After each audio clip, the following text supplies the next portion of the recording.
కారం రంగు రుచితో ఉంటుంది. ఆచి మిరపపొడి అదరగొట్టే కారం రంగు రుచి. ఈ కేసులో తల్లిదండ్రులు బాలుని కఠినంగా శిక్షించాలంటూ డిమాండ్ చేస్తున్నారు. కానీ బాల నేరస్తుల చట్ట ప్రకారం పోలీసులు నడుచుకోవాల్సి ఉంటుంది. అసలు బాల నేరస్తులు అంటే ఎవరు?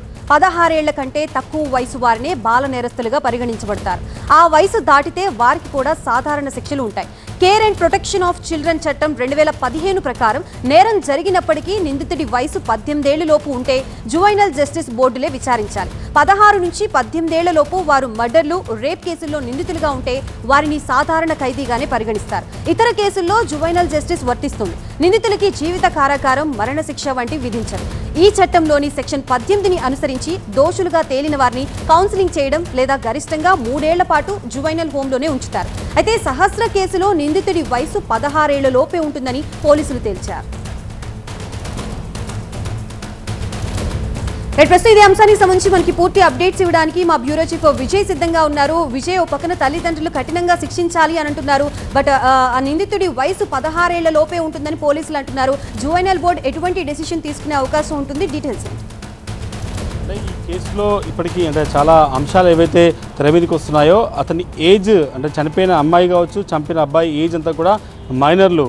సో వాళ్ళు గతంలో అనేక కేసులు, ఢిల్లీ నిర్భయ కేసులో కూడా ఇదే రకంగా ఒక మైనర్ బాలుడు అక్యూజ్గా ఉండడంతో అతనికి కూడా గరిష్టంగా 3 ఏళ్ల జైలు శిక్ష మాత్రమే పడింది.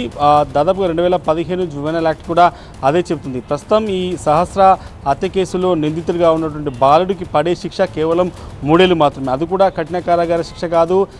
మైనర్ కావడంతో అతన్ని జువెనైల్ హోమ్కి తరలించి అక్కడే 3 ఏళ్ల పాటు ఉంచుతారు. ఆ తర్వాత ఆయన బయటికి రావాల్సి ఉంటుంది. అయితే ఈ చట్టం ప్రకారం అయితే 16 సంవత్సరాలు దాటుంటే అవసరమైతే పోలీసులు ఈ కేసుకు సంబంధించి ఏవైతే కోర్టు అంటే జువెనైల్ బోర్డు కావచ్చు, లేకపోతే కోర్టు దృష్టికి తీసుకొచ్చి కొంత ఇతని రిమాండ్ని జైలుకి తరలించేలాగా చేసేవాళ్ళు. కానీ ఇతని ఏజ్ ఎగ్జాక్ట్గా 14 సంవత్సరాల 3 నెలలు ఉంది కాబట్టి సో ఇతను మైనర్ కిందకి వస్తాడు.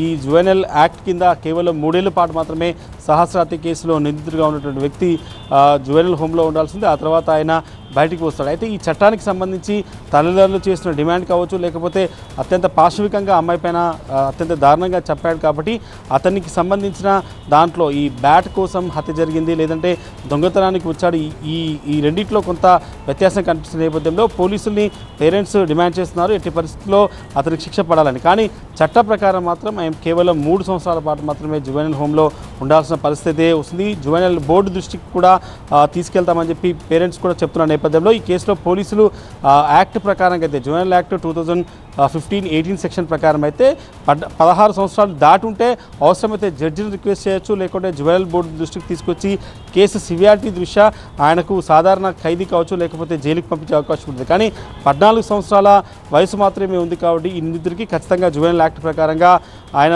జువెనైల్ హోమ్లోనే ఉండాల్సి ఉంటుంది. 3 సంవత్సరాల పాటు ఖచ్చితంగా జువెనైల్ హోమ్లో ఉండాల్సిన పరిస్థితి ఉంది. ఈ కేసులో ఇంకా ఫర్దర్గా పేరెంట్స్ డిమాండ్ చేస్తున్న నేపథ్యంలో పోలీసులు ఎలాంటి చర్యలు తీసుకుంటున్న దానిపైన చూడాల్సింది. కానీ నిందితుడు ఏజ్ ప్రకారంగా మాత్రం ఆయన 3 ఏళ్ల పాటు జువెనైల్ హోమ్లో ఉండాల్సిన పరిస్థితి ఏర్పడింది. Thank you Vijay.